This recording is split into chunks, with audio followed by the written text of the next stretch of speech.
This is one of those days when I'm so mad at myself. I promised myself I was going to do something, and I made plans to do it, and I really wanted to do it, and I needed to do it, and I copped out. So it's Beat Chrissy Up Day. So possibly tomorrow, it's the very final chance for tomorrow. You, and it's not a good day to do it tomorrow, but I'm so pissed off. Just literally so pissed off at myself today. So if you could tune in and watch my video, that would be so nice of you. And if you could hit the like and subscribe, because this is the Dear Louise book series, and this is where we read books and talk about books. No special effects, no theme music, no fancy smashy stuff going on here. And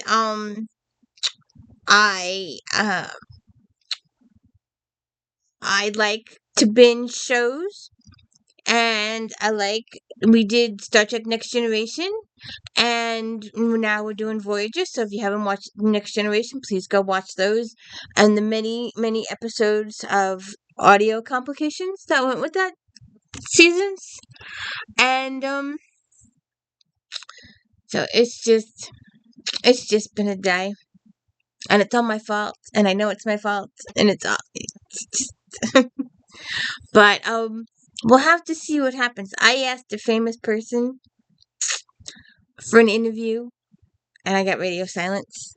I was like, look, you did an interview with a channel that had 100 subscribers. I got 800. Radio silence. I guess I'm not good. I guess I'm horrible.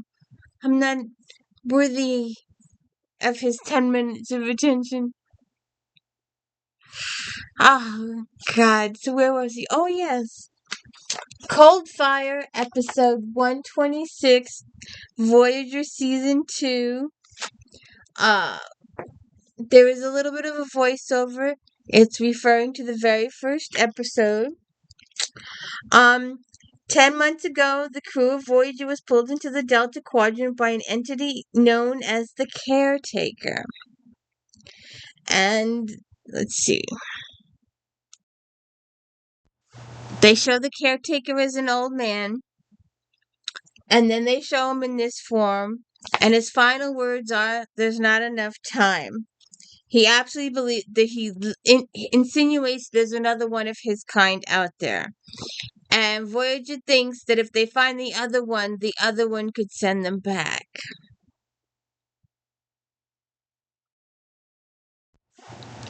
Now, Tuvok is teaching Kes how to use her powers, her meditation. And it would be nice if they would show the two of them instead of just his hands on her face. But they're doing this little meditation thing. So they end up, their little session gets interrupted because of Neelix. She's hearing Neelix complain about getting a haircut. So then she's in with the doctor, and he says, "You're late." And she says, "My lesson with Tuvok went on a little long today. Today, yesterday, and the day before. You'd think a Vulcan would be more attuned to punctuality. I'll try to keep an eye on the time from now on. So how was school today?" "Wonderful. Tuvok helped me with a sensory focus exercise. We worked on precognitive skills, and I learned how to self-induce a hypnagogic state. Sounds stimulating. He says I'm making excellent progress. I have no doubt that you would, but I'd appreciate it if you would let these mind studies interfere with your." And then there's something a, a, a, a sound that interrupts their conversation, and they find. Let's see if we can get it. The sound is coming from the Caretaker's remains.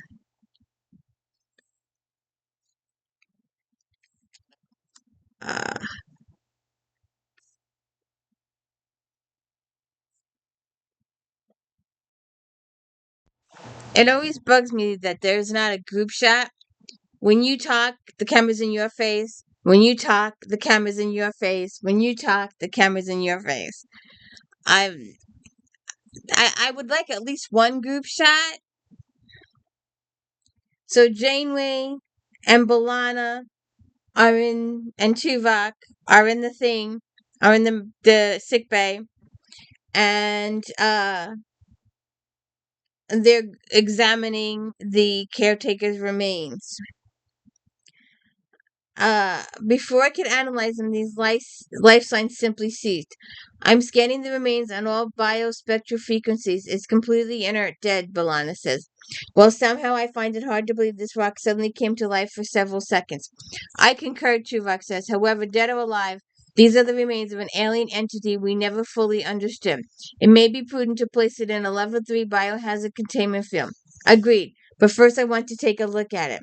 And then it wakes up and it vibrates a little bit. Oh, what am I doing? So then B'Elanna says, according to her readings, the signs aren't coming from the remains. The remains are simply responding to an external energy source. So then Janeway's tapping the old badge. Hey, Bridge! Hey, Bridge! Hey, Bridge! I just like that. Could you just stand in the middle of your house and go, "Hey, mom," and your house would automatically contact your mom in another part of the building, or in another. If you're in college and there's 5,000 people, and you'd go, "Hey, Bernadette," it would know that you wanted Bernadette about 6 buildings over. I just who needs cell phones anymore? We got the old badge. So then she contacts the bridge, like I said. And Kim says, Mr. Kim, begin scans for a spiosystin life form. Aye, Captain, stand by. I've got it. A spiosystin energy burst approximately 10 light years ahead. So I guess we gotta go check it out, huh? Let's go. Hurry up. Get there. Zoom. Zoom. Warp speed. Zoom. I'm having a day. So then we're back in sick bay, and the thing has stopped moving again. And now they're thinking that maybe they're in close contact to the mate or another caretaker at least. So they've got the life form. They've moved it out of the sick bay, and they've moved it down to engineering. And B'Elanna's got it in a little bit of force field. And then we go back to the bridge, and we're warp speeding it to the other life form, supposedly. And Tuvok comes to the captain and says, the caretaker was a being of considerable power, and although his intent was not hostile, we are essentially at his mercy. I do not care to repeat that experience. And if we are about to meet his mate, you'd like it to be more on even ground. Precisely, Tuvok says. I've studied the doctor's biochemical analysis of the caretaker remains, and I believe it is possible to create a spiotoxin, something which might debilitate the life form. See, already you're acting hostile. You're going in with hostile intentions. I do not like this. You're supposed to go for help and stand by for, protecting yourself, but don't premeditated. I do not like premeditated. So then B'Elanna and Kim are examining and watching the thing down in engineering.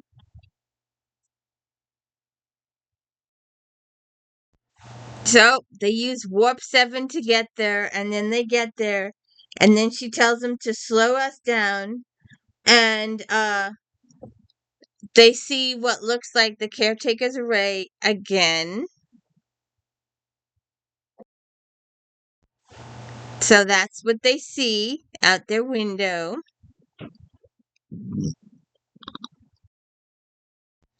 So Ensign Kim says the configuration is the same. So is the surface composition, but it's 1/10 the size of the original caretakers thing. So it's itsy bitsy. And Janeway says, "Is there a life form on board?" And Kim says, "No, but I'm picking up over 2,000 carbon-based life forms. They appear to be Okampa. Ups." So then the they try to hail them, and the caretaker shoots at them. The device shoots at them, and their shields hold, but the ship rocks a little bit. And then they get a message. So here's the guy. Uh, we pose no threat to you. I'm Captain Catherine Janeway. You've been warned. And then the screen cuts. And then we've got to talk to our one person.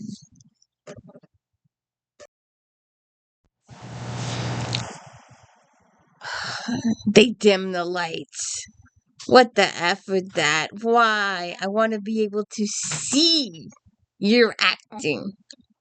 So let's get Kess up here and have her do her spiel. Um, she's so excited there, Okampa. She wants Kess to be their spokesperson and wants to arrange a meeting. So let's see what we can do here. So they call him back with their key person. And the guy's like, "This is a trick. Why would an Okampa be on an alien spaceship?" And she's like, "It's not a trick. I am Okampa.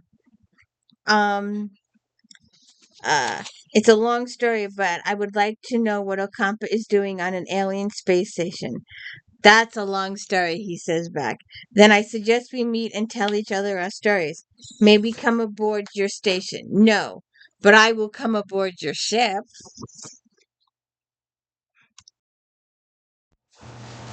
So she's telling him that their Voyager's technology tells them there's a sporin cystian life form in this area, and they've been looking for another one for 10 months because they want to use it to get home.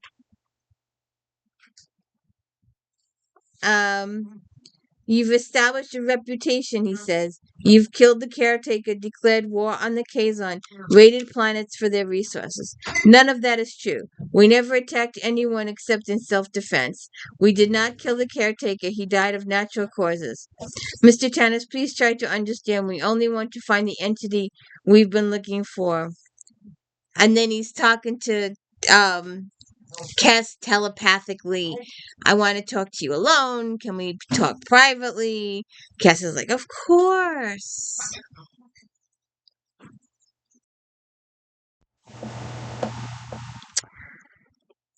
"Why should I believe any of this?" he says. "These are kind people, Tannis. They saved my life at great risk to themselves when they didn't have to. They wouldn't lie to you. I will admit these people are hardly what I expected, but more unexpected was finding you here, Cass. I had no idea any Enkampa had left the home world so recently. I have 1,000 questions to ask you," she says. "I know, and I'm going to answer them. Is this where you spend your time?" "You mean this room?" "No. This is where the bridge officers usually meet. I want to see where you live. I want to see your special space." "Let's go back to your room." Oh, good grief, really?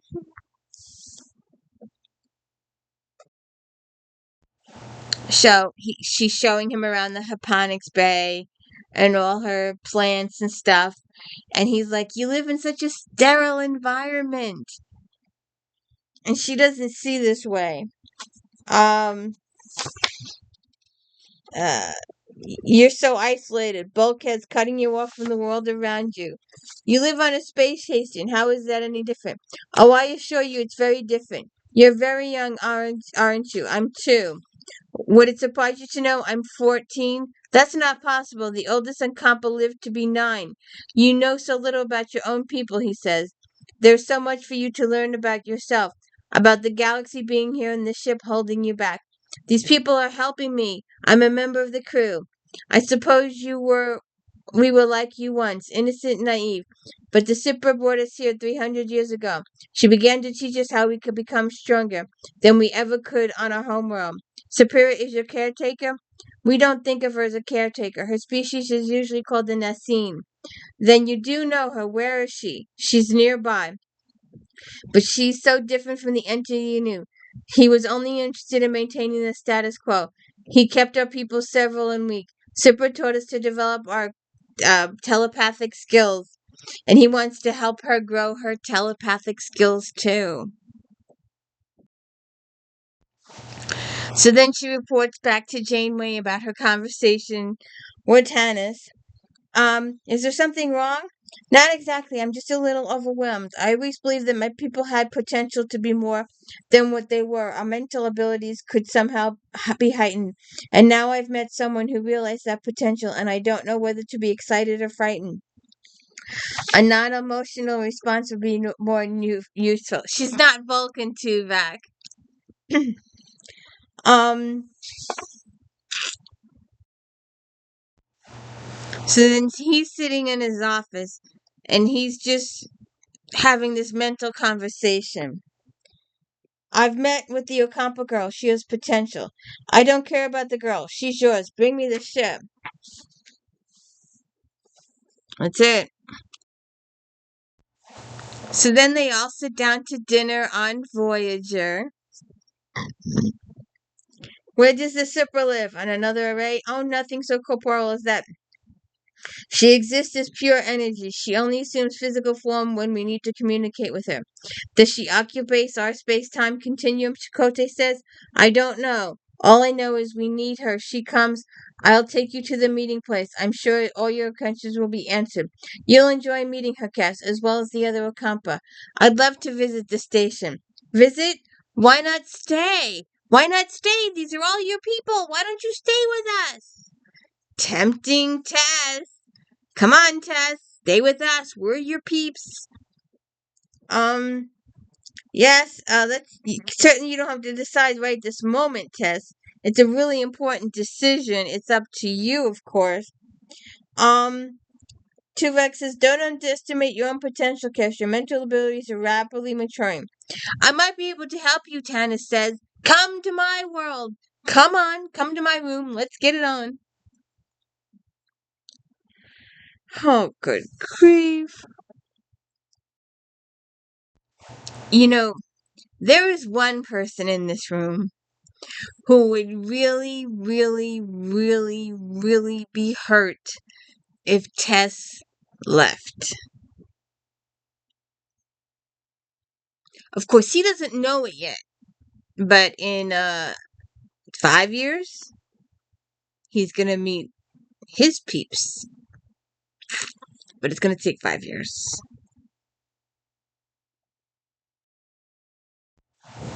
So then, Tuvok, Janeway, and the Doctor are working on their secret weapon to disable the caretaker if they have to. So then the two of them are having their private telepathic conversation, and poor Neelix is out there.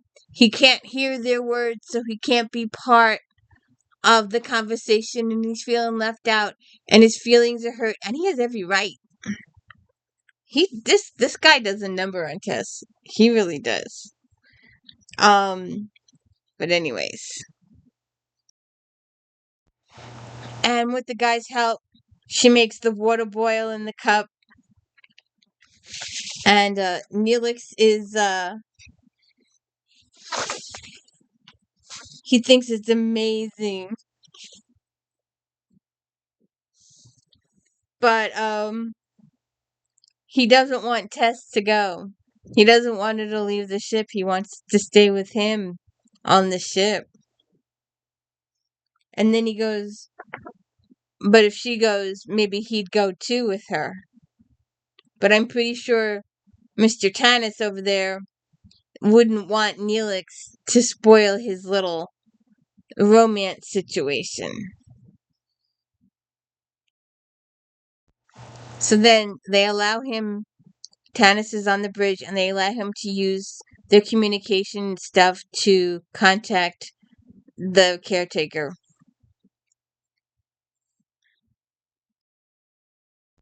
So then Kes and Tuvok have another session, and her stuff is advancing quite quickly. Her talents. She has a little accident with Tuvok. His eyes are yellow, and there's green blood down his face. I know this picture is not very well, but that's the picture.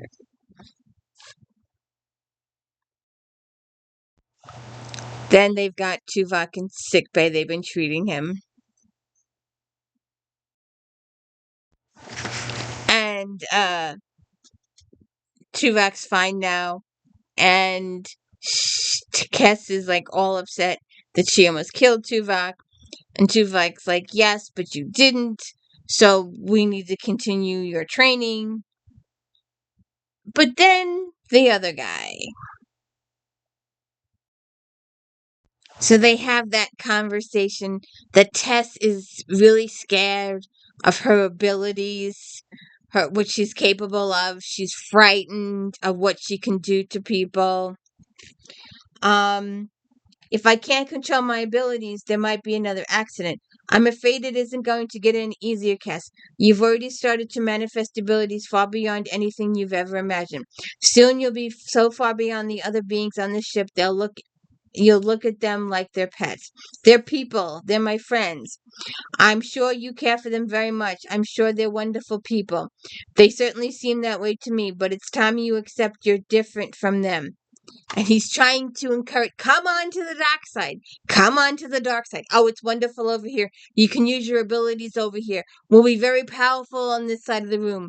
You can be my queen.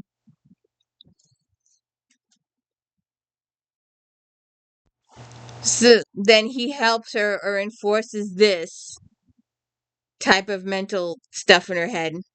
He's trying to convince her to leave Voyager. That if she doesn't stay, she's going to destroy Voyager and she needs the help, and only he can help her. They're all dead. So as a result of her, she brought them all to life and then she killed them all. There goes all your food and vegetables. So then, back in engineering, our little life form here has come to life. B'Elanna says it's definitely reacting to the caretaker, and the caretaker is very, very close to them. So Janeway says, acknowledged. There's a subspace rupture forming directly ahead. Yell alert! Janeway to Tunis, would you please come to the bridge? I believe we've made contact with Supra. I'm on my way, he says. So then Kim says, I'm getting some unusual readings from engineering. And Janeway tries to contact engineering, and she doesn't get any response. So then Tanis comes in and says it's time to go. And she's like, where? And he goes, back with me with the other compass. And Tuvok gets down there and there's nothing going on.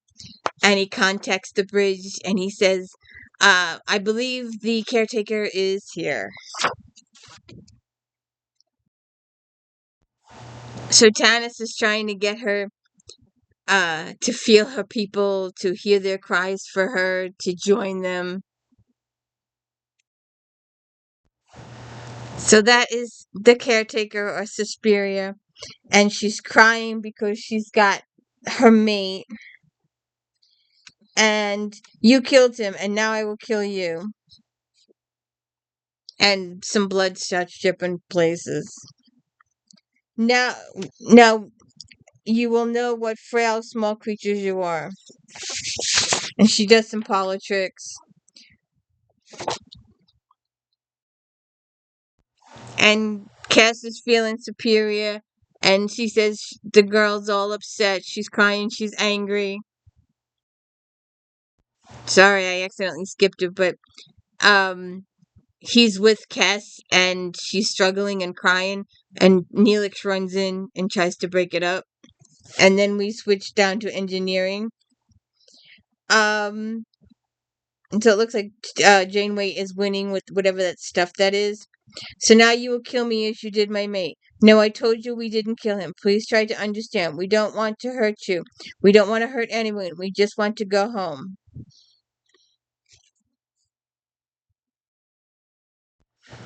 Um, she's trying to show them mercy.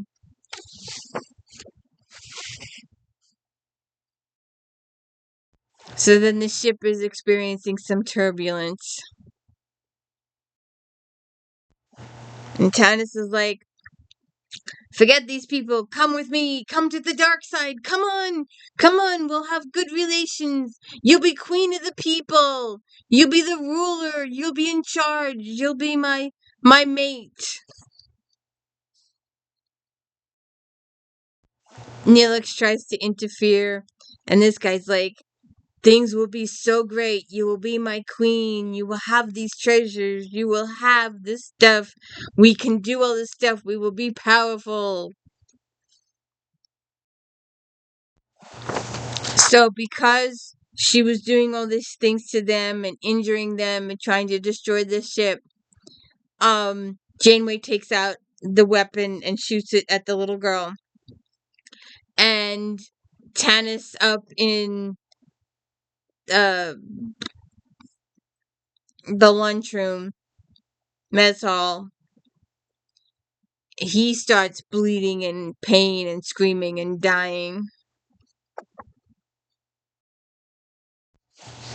And she wakes up. You'd show me mercy after what I did to you. Yes, I would.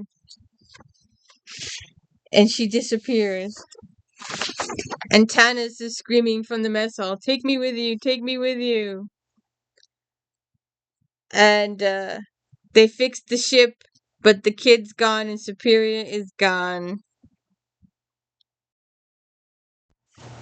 Then we get a captain's log. Captain's log sentimental. We've reassumed our course back to the Alpha Quadrant, but the female caretaker is still out there with the power to send us home, and I will use all my power to find her and convince her to do just that. So then we come back to Tuvok's room, and Kes is there, and she's disappointed that her powers are no longer as great as they were when Tannis was in the room. And he said, Tuvok says, well, now we know you have the potential. We can work on it and train it slowly. So you learn how to use it slowly and properly and correctly. And that is the end of the episode. And I've mentioned it before, that my favorite out of all Deep Space Nine and Next Generation and all the different Picard and all the different shows, my favorite theme song is Voyager. I can't sing. I can't even hold a tune. Nothing. But hey, if you could hit the like and subscribe, I'd really, really appreciate it. It's been a day. It's all in my head. It's one of those feel sorry for Chrissy days. A little bit of depression, but I'm okay. Gonna beat myself up for 2 weeks now. I wanted to do something. I had a goal, and I rolled over and went back to sleep. Oh well. So we just finished 126. Next week is 127. Week after is 128, and we will move on. until we get to the This is a reminder.